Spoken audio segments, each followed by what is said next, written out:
Hey team, Richard Tubb here with another episode of Tubb Talk, the podcast for IT consultants. Now, many of you will know that I built and sold my own managed service provider MSP business way back in the day. I attribute a lot of the success for the rapid growth of that business to the P word, which is process.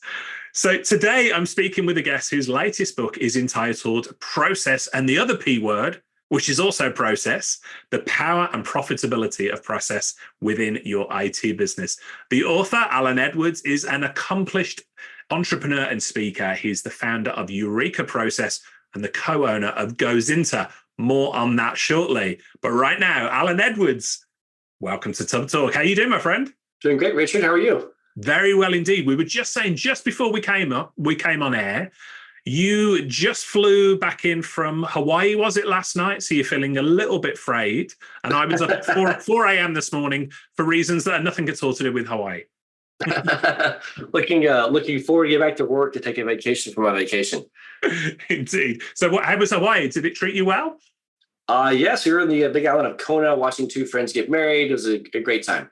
Oh, fantastic. And whereabouts do you live in the North America, in the US typically? I am in the west coast of Canada in Vancouver. I'm they call it a hoser poser. I'm an American living in Canada. So I never knew this, but have I just done the typical Brit thing of calling a Canadian an American and mortally offending you? I'm actually an American. I just happen to live in Canada. Because we have met before. We were just before we came on air, we were saying, I think the first time we met was at ConnectWise IT Nation in Florida. And that was maybe a couple of years ago now. I believe that's true, yes. Yeah, and you were wearing your distinctive yellow outfit. So podcast listeners obviously can't see that, but for those of you watching on the video, Alan's wearing his distinctive yellow outfit there. Tell me about the yellow. Where did that come from? When I was forming, I mean, honestly, it's a huge backstory, but 6 years ago, I was actually broken homeless living in Mexico. Wow. Shortly after meeting my now wife, of just a week after, I got my back into IT. I finally found a gig that wanted me. Fast forward 6 to 9 months, I had productized the advice that I was giving IT firms on how to run their business. And my wife's an artist, and she was helping me figure out, like, what do you do? Like, how do you stand out? We were just looking around, like, no one's using yellow. We didn't have a huge marketing budget, having just been broken homeless. So, just be you, wear some clothes that stand out, and people can find you at a trade show. And that's what we did. We came up with yellow. Wow, amazing story. Thank you for sharing that so openly as well. And it works, I tell you, because I could see you across the trade show from the other side of the floor. So no problems at all with that. Next time, listeners, you go to a trade show, an MSP event, and you see a chap in a yellow outfit, it's almost certainly going to be Alan. So that definitely works for you. Yeah. So I was alluding to the fact we were first introduced, weren't we, at IT Nation in Florida by our mutual friends. It was Brian and Heather and Faith Johnson of Gozynta, who now live over there near Amsterdam in the Netherlands. And you've ended up working closely with them.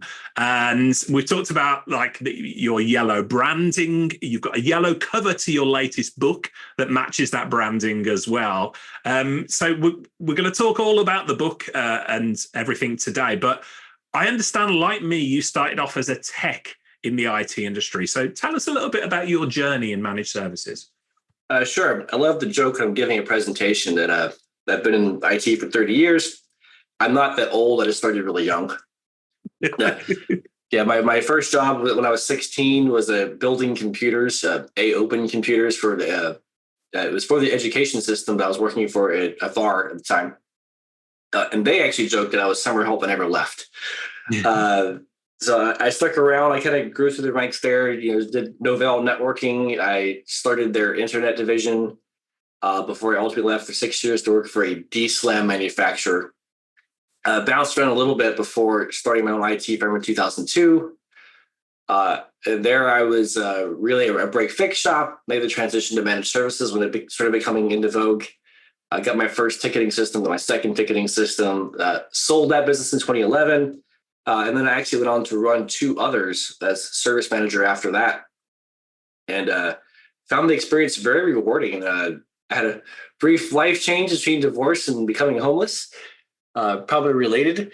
And And then eventually I got back into IT, and I found that the person who had hired me to do some tech work was getting a lot of advice from me about how to run their business, how to set up ConnectWise, what are best practices. And I realized that I had the same exact answer that I did for my business and that I gave to the two businesses that I ran after that. I was like, you know what? I think this is the answer that a lot of people are looking for. And that's how I got to here. Yeah. And you mentioned Novell Netwear there. So we're showing our age a little bit by mentioning that. And I've got to make the connection here. So we did a podcast episode recently with Dan Adams, a fellow author in the managed service provider space. And Dan and I spoke for a good couple of minutes on the podcast talking about Novell Netwear. So for the benefit of younger listeners, yes, we are old guys in the industry, but we prefer to think of as experienced there. That's right. So I mentioned earlier Brian and Heather and Faith and the team at Gozynta. So last year, I think it was, we heard the news that your business, Eureka, and Gozynta are combining their resources. Tell us a little bit about that story. How did that merger come about? Yeah, I mean, we love process. You know what? Actually, I hate process. That's not true. I love what process gets me. Right. And I learned that very early on. And talking to Heather and Brian, we were, they wanted to do more onboarding to make their clients enjoy their product better, have less problems. They just didn't have the time to really develop that process and how it works.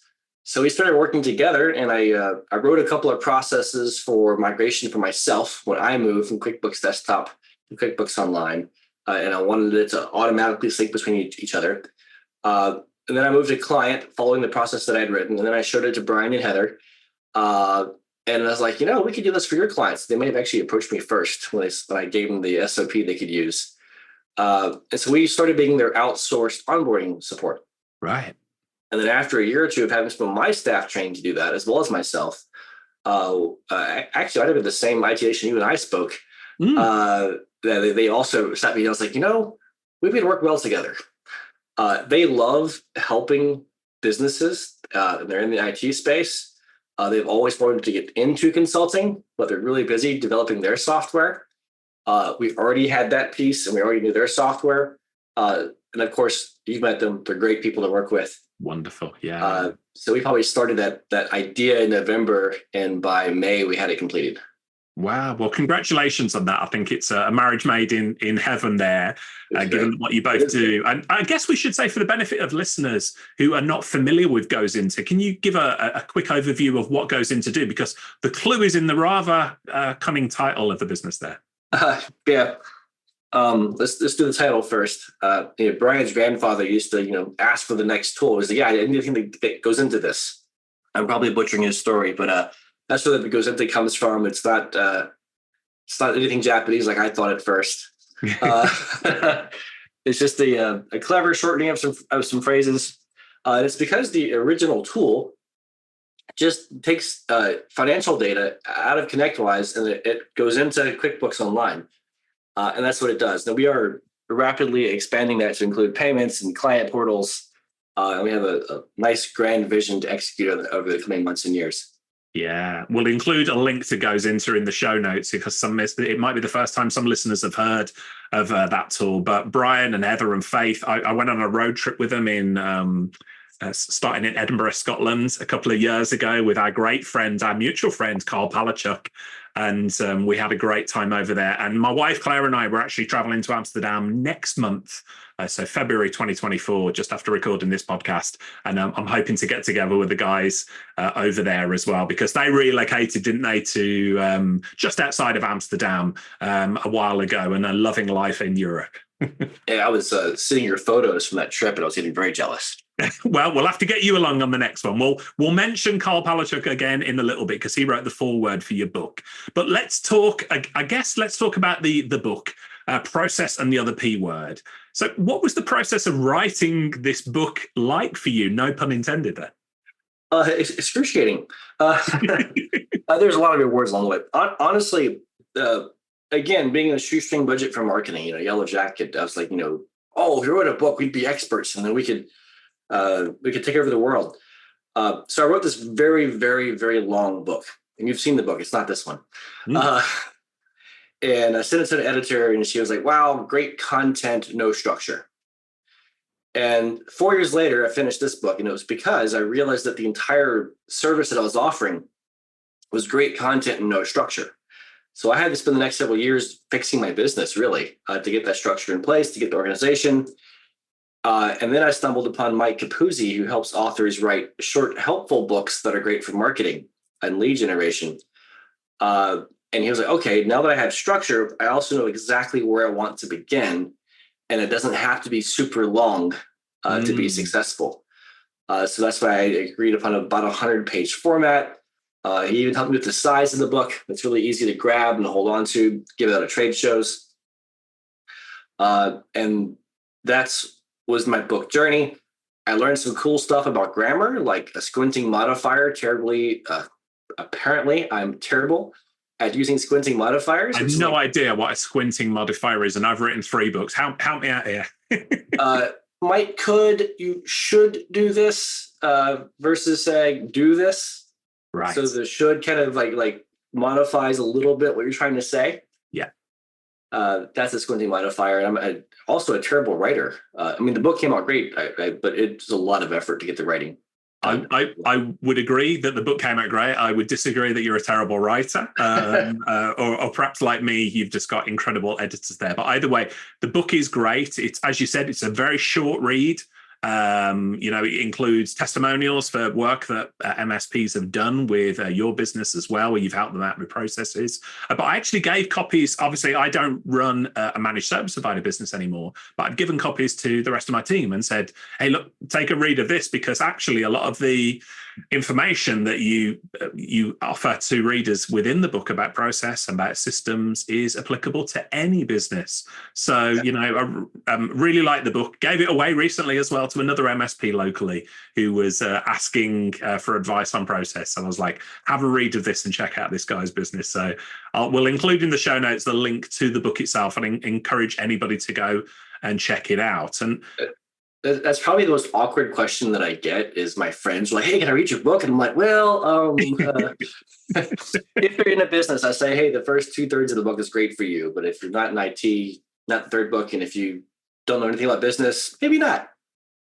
I guess one of the takeaways I got from the book, and I mentioned that one of the life-changing books for me was a book that I know you're familiar with, The E-Myth Revisited by Michael Gerber. I read that book, and I'm going to say it was probably about 2013, something like that, going back a long time. And it changed my life. I actually thought that Mr. Gerber had been spying on me and then written a book about, me and my business challenges at the time, as so many people did, and so many listeners to the show now.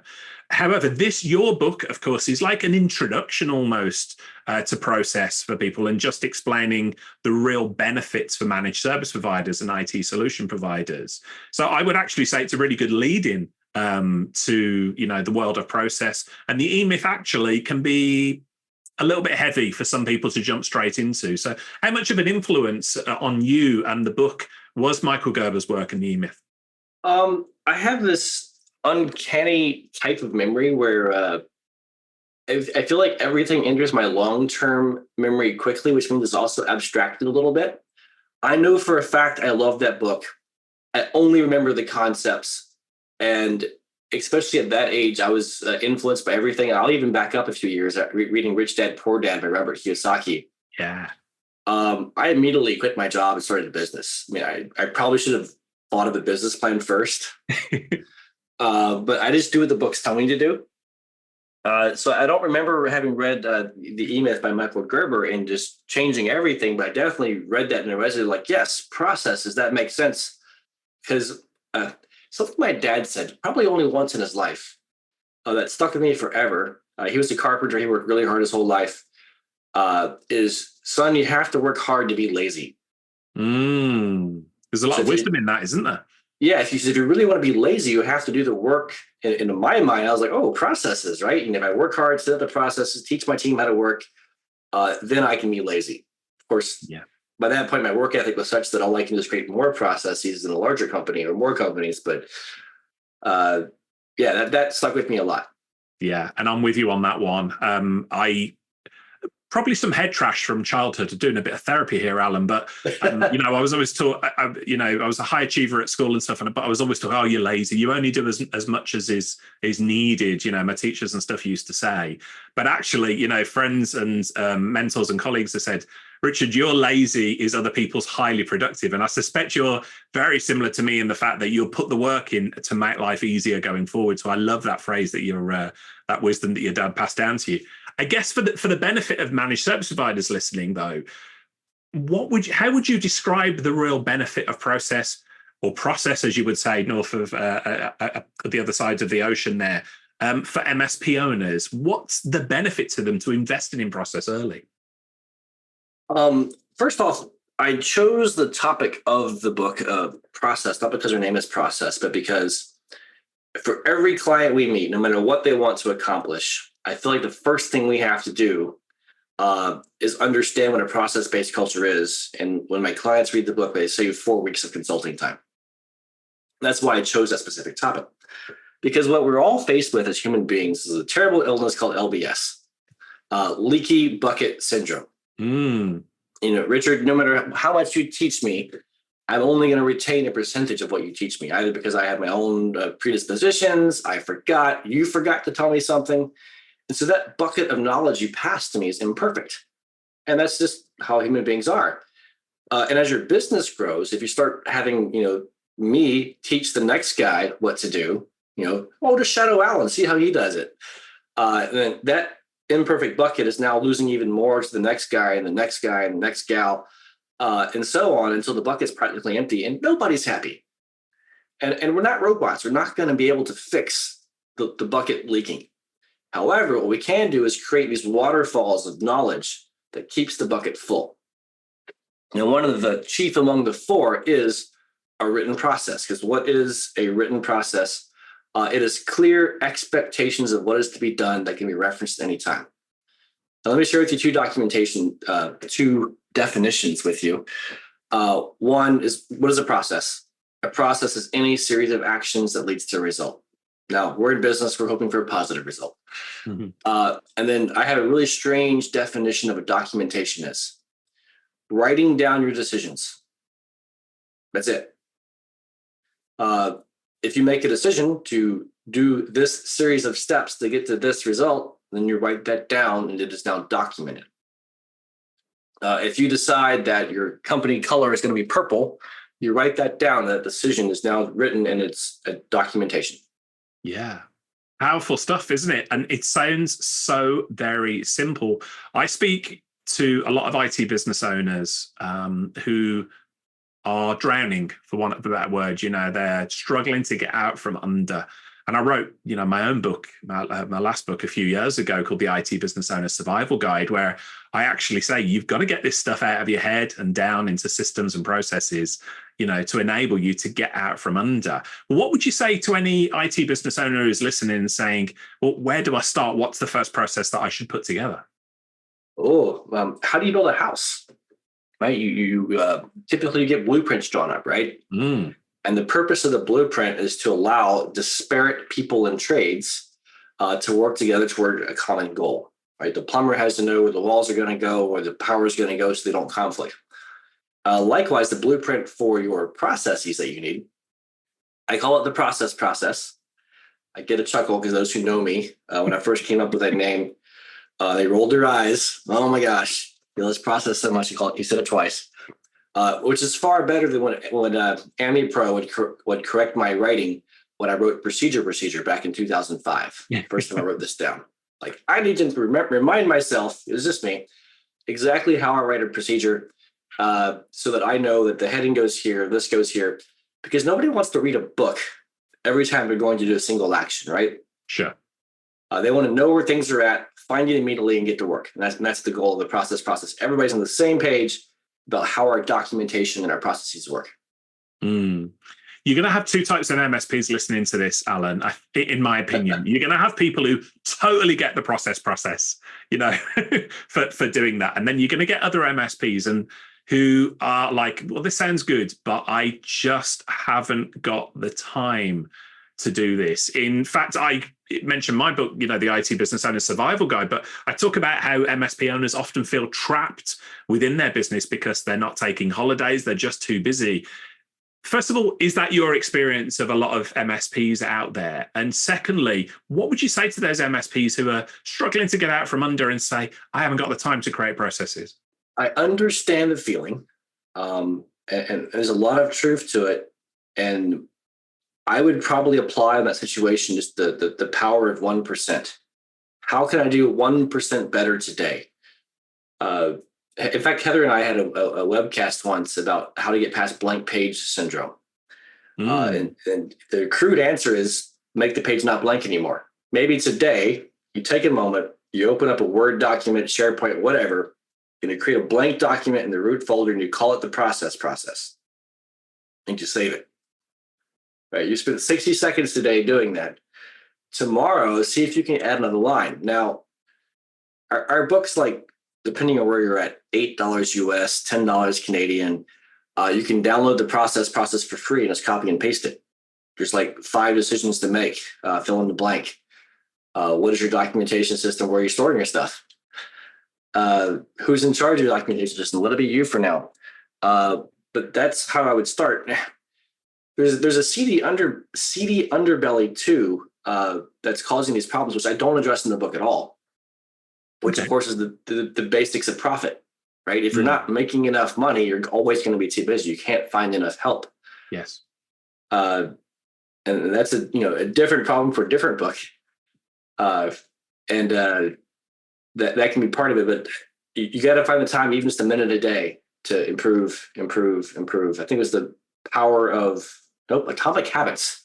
Yeah, by James Clear, I think. Yeah. Yeah.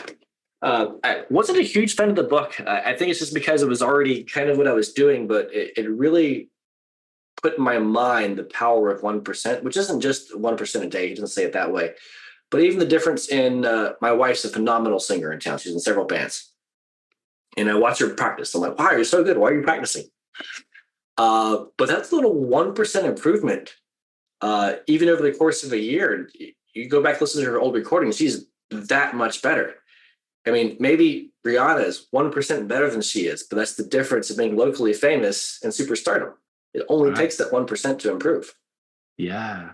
And I think it was our mutual friend, Carl Palachuk, who taught me many, many years ago when I was in MSP and I used to read Carl's books and stuff. And I was like, well, how do you find the time to do this? And he said, just slow down. Document what you're doing, just anything, just one thing that day. It could be a tax return, it could be setting up a new user on a server, whatever it might be. And then you've got your first process in place. So now for listeners, you can download Alan's process for free. We'll include a link to that in the show notes. Use Carl's advice, slow down, get your first actual process in place as well. And then it builds from there. And this is how you build standard operating procedures, isn't it? One step at a time. You can't worry about what's missing. You can't worry about imperfection. In fact, I get flamed once on Reddit for giving somebody the advice. I don't care if the process is wrong. Write it down. Yes. I think the world is making the assumption that people are idiots and they're just going to follow any old broken process. And maybe certain humans do that, but you're hiring the wrong ones. Hopefully you have humans who are reading, go, wow, this process is broken. Let me fix it. Because I think that's mostly human nature is if you get them started along the path, they will help you along as well. Yeah. So unusual for somebody to get flamed on Reddit. Just got to throw that out there as well. But, so back to processes. And you've just touched upon something there I want to explore a bit. And that's about building this or cultivating this culture of process with your people within the business. So we're going to have, a variety of MSP and IT business owners listening here, Alan. We're going to have, your one-person bands, as I started out there. Then you've got your nimble MSP style, all the way up to big businesses. But regardless of the size of the business, I speak to MSPs and they say, how do you build this culture of getting people to be continuously improving and updating processes? Any thoughts on that? Oh, yeah. This is basically the last chapter of the book, second to last chapter, that talks about this. And even though it's only one chapter, it's probably the linchpin to the whole system. It's easy enough or maybe not. It's to write processes, right? You end up with this whole library of documents. How do you get people to follow them?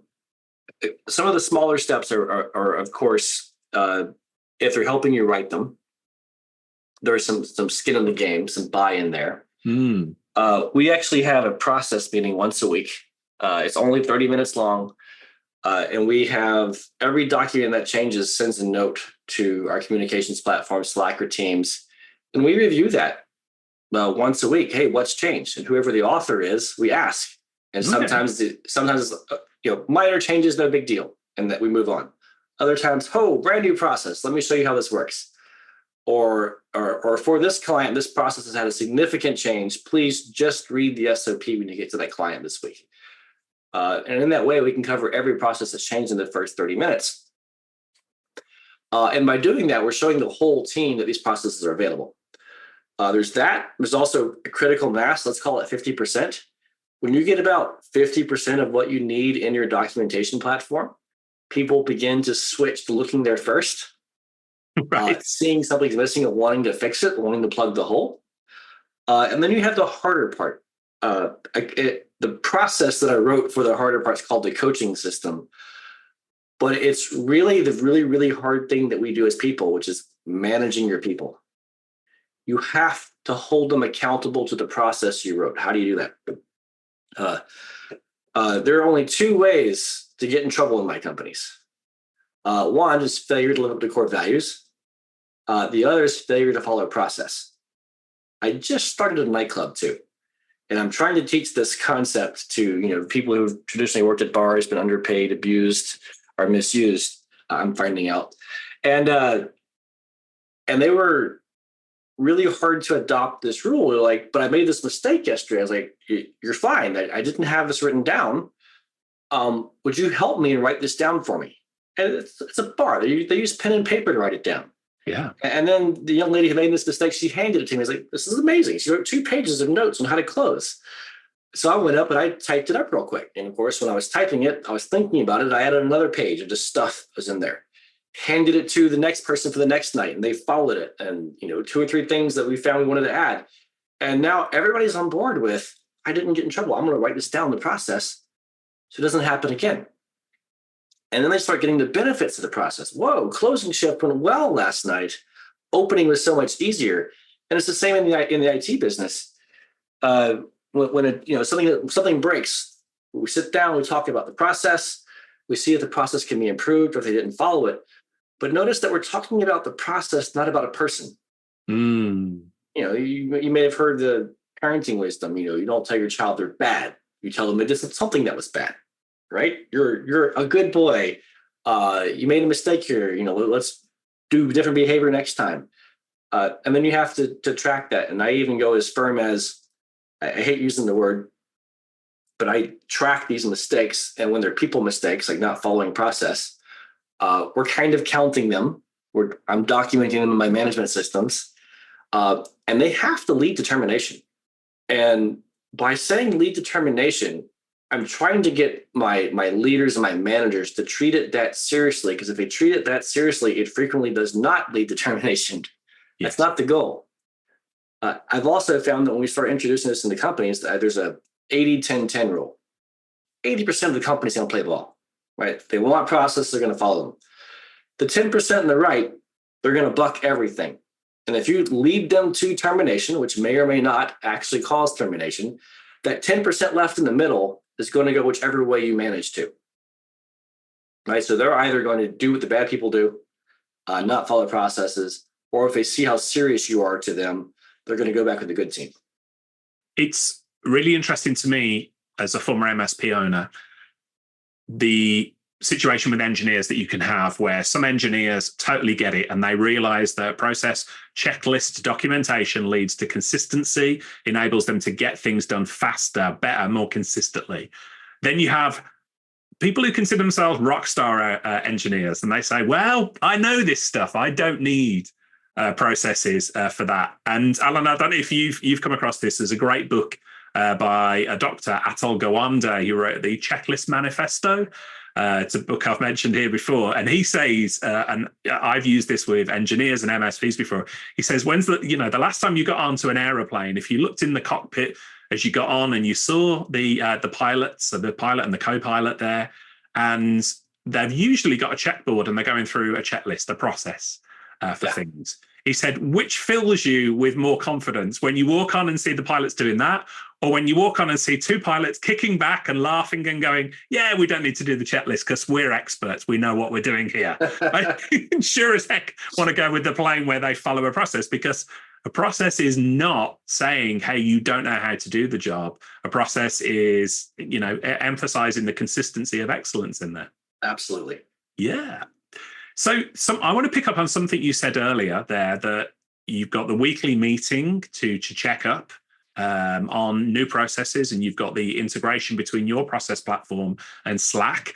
We use Slack internally. Lots of listeners might use Microsoft Teams or whatever it might be, but you do a review of the updates to the processes every week. Of course, there's going to be a lot of people listening who go, yeah, what's your process platform? There's lots of them out there for MSP. So let's get a little bit geeky here on the documentation and the process side. What platform do you use internally, and what platforms do you rate within the industry for process? One, if you think your platform is stupid, it's probably your process or your culture of process. I think they're all pretty good. I was using IT Glue at Eureka Process to great success. Honestly, it was a little bit much for Eureka Process, because we don't have client assets to track, and it does that too, which might be great for an MSP. Yeah. When we integrated with Gozynta, we decided that we're still experts at IT Glue. They're using Confluence, and I actually really wanted to challenge myself to use Confluence to see if the process works, and I'm happy to report it does. Different editing tool. Our processes are still organized. We spent the first 3 months dumping our stuff in, organizing their stuff to match our standard by our written process, and it works well as well. Doesn't check client assets. Hoodoo, in a lot of ways, feels pretty close to feature parity to IT Glue. Some love the fact that it can be self-hosted in the security world, so you can take all the faults for your own downtime. And then my other business, MSP Hire, an IT recruiting firm, they're using SharePoint. Right. And in all three cases, we've been able to have them communicate to Slack and or Teams in a very short fashion to a channel that says, hey, this document was changed by this person in the state. So I've done that from all three systems to both communications platforms so far. Of course, email is an easy option as well to do the same. So those ones I had experience with, and they're all working great. Yeah, interesting. You mentioned, all the different platforms. You can't really make a bad choice, I don't think, with them. They're all very good tools. However, what would you say to somebody listening to this who is perhaps getting a little bit hung up on what tool to use and perhaps focusing less on the process? It's our first leadership superpower: decide. The decision itself is more important than what you decide. There are definitely some labor versus return issues, such as if you want to use SharePoint and you find yourself building complicated structures and doing programming, is it really worth your time when there's stuff that's already suited for you? Keep that stuff in mind, but just decide. I mean, if you're nervous about spending money, use what you have. A lot of folks with Office 365 have SharePoint already and Word documents. Use that for now. Just build something. It's not that hard to move later if you have to. Yeah, absolutely. It's more about the process and less about the platform, isn't it? I started out with Microsoft Word back in the day as well, and then we moved on to some of the platforms that you've talked about afterwards. But it's all about get the stuff out of your head and down into a process. Doesn't really matter where the process is stored as long as you're doing it. So yes, forward momentum is all we need. So I've mentioned a couple of times already our mutual friend, our great mutual friend, and one of my mentors, Carl Palachuk. He was the person who first introduced me to your work, Alan. And in fact, he wrote the foreword for your book as well. Tell us about your relationship with Carl. Where did you guys meet? Well, Carl was just I'm not going to call him a mentor yet. I'm going to call him an idol because I never met the guy. I definitely saw his books everywhere when I was up and coming. Never had an opportunity to run into him. Saw how many books he had written, And I was like, I kind of want to be like Carl when I grow up. Finally had an opportunity to meet him at an open house for an IT firm. They just got a new business, new office in New Mexico, Albuquerque. Met Carl there, finally got to buy him a beer, got his contact info. And then when the book came out, I was like, Carl, you like to be in books. Oddly enough, my favorite Carl Palachuk book is actually his one non-IT book. Would that be Relax, Focus, Succeed? Yes. Yeah. That was my favorite. And I even wrote a inspired blog post that book inspired. I don't do that for meditation stuff, which he also addresses in his book. And then I realized that specifically when I shower, I zone out and then ideas come to me a few minutes later. Yeah. I remember in my IT business, we had a client, they were you could not get internet more than DSL, which is way too slow. They had just switched this major ticketing system to broadcast the ability to do mobile ticketing from all across the town of Savannah, Georgia, historic district and all. And it wasn't working at all. And they had a different consultant for that project and took a shower. I walked out that I have this co-location facility in Atlanta I'm already using. We just picked up their stuff, moved it to Atlanta, and suddenly they had, gigabit access to everything and easy solution, all thanks to a shower, because I was able to meditate in the way that Carl described in his book, Relax, Focus, Succeed. I was like, that's what I was doing. Yeah. And I'm a meditator. I picked it up from Carl. I've done it the last sort of 10 years using the Headspace app. But like you, I've got to say about Carl, I'm open about this. The guy is a very close friends now, but he's my tech hero. And like you, I'd never met the guy. And I was like, I read his books. It helped me grow my MSP business. And we've interviewed Carl on the podcast many, many years ago. I must get him back again. But I'm looking forward to the opportunity when you, me, Brian, Heather, Faith, Carl, we can all get together and have some fun there. Maybe at your new nightclub, which we'll talk about in a minute as well. Before we talk about that though, so we mentioned Carl. I'm intrigued. Who else has been an influence on Alan Edwards? Are there any other people within the industry or outside of the MSP industry you consider mentors or idols, influences? I am sure I have picked up a little bit from everybody. Even just the people you see at trade shows who talk to me for 5 minutes. I don't have a whole lot of names that come to mind of this person besides Carl Palachuk. I mentioned Robert Kiyosaki. I read all of his books in the late 90s, early 2000s. There's some those. I always call his books awakening books. They don't give you a whole lot of actionable intel except for, hey, understand how this works, be different. I can't even read self-improvement books before bed because I tend to start acting and then I can't sleep. Yes, I'm the same. Which is honestly, I've read less books this last year because of it. It's like, I need to sleep. So yeah, besides the fact that I'll add a tidbit here. I've been in IT my whole life. I had no idea the rest of the world was not as helpful within an industry as ours. It's crazy, isn't it? Yeah. I have introduced so many people to IT, my business partner at MSP Hire, and they're like, this is crazy. Everybody wants to help me. I'm looking for what their angle is, and it turns out they just want to help me. What's going on here? I've got friends in insurance, finance, even education and things like that. Holy cow, they can't get their head around when I say, hey, yeah, I've just come back from a conference, CompTIA or Tech Tribe or whatever.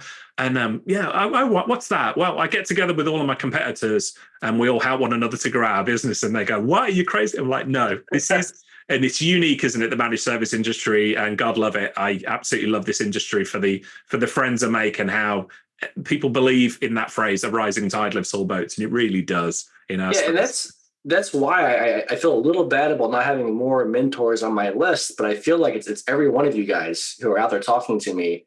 I've had several private Zoom calls, either wanting to help me or me wanting to help them, just seeing what we can share together. Yeah. Well, let's talk a little bit about your business, Eureka Process. and what you do for MSPs. So there's plenty of testimonials within the book of how you've helped people. It's interesting to see, the sort of feedback that you've got, the type of things you've helped them with. But share a little bit more about that. Classically, we are a business consultancy that specializes in only IT firms. We believe in a very one-on-one tailored approach. We have been working really hard to what we call building the railway. We have found that so many clients would like an A through Z approach. However, we firmly believe that now that we have the railway in place, we like to work with our clients and figure out, one, where should we start? Because they sometimes have fires that are burning hotter than others. And I get many of them lead back to the process first. But maybe they're having service delivery issues that we need to hop on before we work on sales issues or finance issues. Yes, they're all connected. What we don't want to do is sell somebody a 6-month project just to put everything in place. They need to experience the problem. They need to be a part of the discussion on how we're going to solve the problem. And then if all goes well, we can hand them a template to give them a head start to solve that problem quicker. And that's really what our consultants do. Well, part marriage counselor as well. Our consultants, work with the client, and we're actually looking for what piece of the puzzle that we want to apply. What is the chain of effect? Meaning, okay, we really need to fix your service delivery team. We got to get your statuses well defined, but we can't define the statuses because those decisions require documentation. So the process comes first. Yeah. And that's what our consultants do most of the time. I also personally do our strategic consulting, where we meet with clients to build their business plan, to help them get that long-term focus. And we have a unique take on business plans. It's a 2-pager like many other systems, short and easy. But we have it specifically broken up to the purpose of identity, direction, and objective. Okay. And we teach leaders to be leaders and to steer their company where they want it to go and get the team to follow them in doing so. I should probably add the third piece of that is now that we have the rail system in place, we also built the EurekaCommunity.com initially to support ourselves because we're looking for our library of processes. It was getting really hard to email everybody a Word document every time. And to keep them up to date, so now we have them all online. And you can also just join that site and get our templates and download them on your own. And we'll include a link. So what's the URL for the Eureka Process community? The EurekaCommunity.com. The EurekaCommunity.com. And as I understand you've got not just processes there, you've got standard operating procedures, you've got templates, you've got videos, you've got the whole shebang there for MSPs. Yes, we do. And we're I'm almost our chief apologist. I don't like our user interface yet because it's we're not the tech tribe. Would love to be. That guy's rocking it over there. There's some great community. But our main focus is consulting. And so the community's out there. It has everything we do. I think the biggest value the community has is actually the community conference call. It's an hour a month and our entire team tries to join. And we usually only have 3 to 6 MSPs join the call. Mm-hmm. So it's a really powerful consulting call. You have questions, ask. Our whole team is there. Yeah, I'd encourage people to check it out, including the book as well. We'll include a link to that in the show notes. But as I said, if you see Alan in his distinctive yellow outfit at any of the events around there, go and check him out, because I know you do carry copies of the books with you as well. So if you're lucky, you might get a copy directly from Alan there. So there you go. Signed copy, maybe? It can happen. So far, I have a perfect record that when I sign a book, I've never signed it the same way twice. You have to have a conversation with me so I can put something cool in your book. Talking, still on the subject of community, we talked about IT Nation, but what events do you typically get out and about to? Where are you looking to go? We're recording this for the benefit of listeners. We're recording this at the end of January 2024. What's on the agenda for you? Where's your tour going this year? So far, we have no direct plans to go to any conference this year. We are just post-merger. We're having a lot of success in our online marketing and an internal development for some new programs coming out soon. There's a strong chance you'll see us at IT Nation walking around in the yellow jacket. I just enjoy people. I'm an extrovert. I've had good times at DattoCon, at ChannelCon, Connect IT. the old glue experience. I've been to IT Nation for many, many years since 2009. Not every year, so I've always enjoyed seeing that show change over time. Like, upgrade hotels. I've run out of space in that one and have to find more. I think almost any show will do. The Channel Pro traveling road shows, nice and intimate. They put on an entertaining conference, I believe. Their shows are great information, but also fun to watch. So I think if you don't go to shows, you should. Yeah. I don't think you need to go to all of them by any means, but definitely maybe set a goal for one a year. Yeah, I would have to agree with that. And I hope that you're one a year, Alan. We get to hang out at it. Perhaps you, me, Carl, the Gozynta team and everything else. That would be a lot of fun. But talking of fun, you mentioned it earlier. I want to pick up on this. So you've just opened a cafe and a nightclub with friends, you said. So tell us more. Where was that? Where is that, I should say? And where did that opportunity come from? Yeah, ask me again in a year, and I'll tell you if it was inspired or stupid. As a hoser poser, an American living in Canada, I found that the few times I would get to go out to a pub once every couple of weeks, my friends would be like, "Hey, where you been?" And they have no idea when I tell them what I do, what the heck I'm talking about. I had zero impact on our local community. I felt very disconnected, and so I considered opening a local business.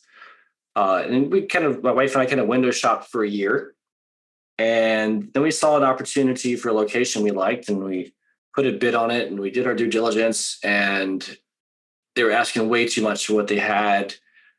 But in the meantime, I had asked some fellow food and beverage mentors, as a restaurant, some food and beverage mentors about the deal and what's going on. And one guy, he said, we have the space in the back here. It's not doing so great. If you can make something of that, that'd be worth talking about. And it was a nightclub space. And at the time, they were only putting on 2-3 events a month, and the space was dark the rest of the time. And this summer, we had also met a brand new friend of ours, very interesting fellow, super artist. He'll deny it. But he's traveled the world with his traveling group called Swarm. There was percussion and choreography, kind of the predecessor to Blue Man Group. He has art everywhere, and he loved the idea of owning a nightclub. Honestly, from the time that statement was had, 4 weeks later, we had formed a business and signed the lease. What's really unheard of is 4 weeks after that, we were open. Wow. The reception has been great. In fact, I really want to install a camera on the front door, because when people walk in, their face just drops, because if you've been in there before, it's a big black box designed for dancing and sweating. And what we've done is installed a lot of velvet, a lot of art, a lot of heavy metal art, percussion, contrasted to velvet. It's a really warm space now. And we're trying to make it a community space. We've lost several of those here in town. My goal is to have 21 events a week. Goodness. Small stuff in the afternoon, right? And then in the evening, and then you have your nighttime things. And we were 4 months in, the program is getting better. We're probably up to 18 events a week now. Still got to wait to be a commercial success. We are in a back alley. We have to get people to find it. That's been really cool. And my partner and my wife, they're the artist piece of that, making everything pretty and aesthetic and making sure our vibe is maintained. And I'm the operations guy. We have the red book there, which is where we store all of our SOPs. Mm-hmm. We also, because it was dark so often in that club, we opened up for coffee early in the morning and food service. It's quite aggressive, but I'm really, maybe it's an ego play. I'm really hoping to prove that a process-based business can help every business, not just IT. Yeah, we touched upon it earlier. I truly believe that is the case, and your book, All About Process, can help any business, not just MSPs, even though it's focused at MSPs. So I wish you the best of luck with the cafe, the nightclub. Sounds awesome. I'd love it. You've got to text me some photographs of what's going on there. But whereabouts is it, and what's the name of it? We're in Squamish, BC, Canada, which is about an hour north of Vancouver. Mm-hmm. Some people around the world, when I travel to airports, that they know us as the McDonald's on the way to Whistler. We've certainly grown way past that. This town is booming. It's called Trickster's Hideout. Trickster's Hideout. I like it. Liesel, my wife, she had made a trickster, a raven painting she really loved, and she wanted it to be the logo. And they were like, how do we deal with this back alley entrance that we have? Like, oh, it's a hideout. So we tried to embrace our location. I love it. Sounds like the sort of place I'd like to hang out there. So if I'm ever in your part of the world, you can be sure I'm going to pop down there for a pint. So it can happen. So before we're just about to run out of time, before we go though, I've got to ask, other than the nightclub, what does Alan Edwards do when he's not helping MSPs with their processes? What do you do for fun? I think officially on my hobby card, I do have the word business listed. I love talking about business. Even if I go to the bar, talk to the bar owner and just, chat about how things are going, what works, what doesn't work. I do play video games from time to time. Right. What video game are you playing lately? Right now, I'm playing Fallout 4 again. Mm-hmm. I had all of my life changes I mentioned in the past were happening during Fallout 4. So I've gotten like 95% of the way through it twice and lost my save. And so I started again, and I hope I can get all the way to the end without changing my life again. Recently, I've also played MechWarrior 5, and believe it or not, No Man's Sky on VR was pretty darn immersive. I was pretty big into that a couple of years ago.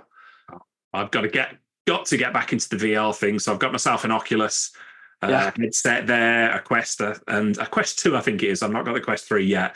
But I've not touched it this year. And it's like I keep being drawn to it. I've got to get that thing. And because there's so much good stuff going on in the VR space, isn't there?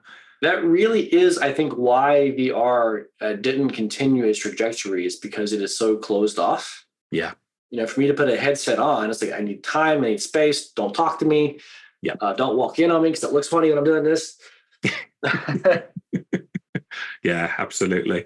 Well, it's been an absolute pleasure catching up with you, Alan. And I so appreciate, you've come back from Hawaii on holiday, got back at 2 a.m. You've got up early today to chat to me as well. Thank you so much for doing that. And I think listeners will agree this has been great to chat to somebody who's just as passionate about process as perhaps I am, and perhaps the listeners are as well. So I guess for the benefit of listeners, we're going to include all the links we talked about, not just to Alan's book, to all the other books that we spoke about. We'll include links as well to Gozynta, the Eureka community as well, so you can go and check that out. And Alan, if anybody listening wants to continue the conversation with you, what's the best place for them to reach you online? Easy to find me at eurekaprocess.com. Look me up on LinkedIn. Or if you would like my direct email, it's Allen, ALLEN, at eurekaprocess.com. Fantastic. Alan, it's been such a pleasure. I'm going to let you go, take a little bit of a break before you start your proper workday again there. Thanks, Richard. Cheers, Alan. Hey folks, Richard here. Thanks for listening today. I know you've got a ton of options for who you listen to nowadays, so I really appreciate your support. Do you have any feedback on this episode? Ideas for future guests? Tweet me at Tubblog using the hashtag TubbTalk. I respond to every tweet and really appreciate your feedback.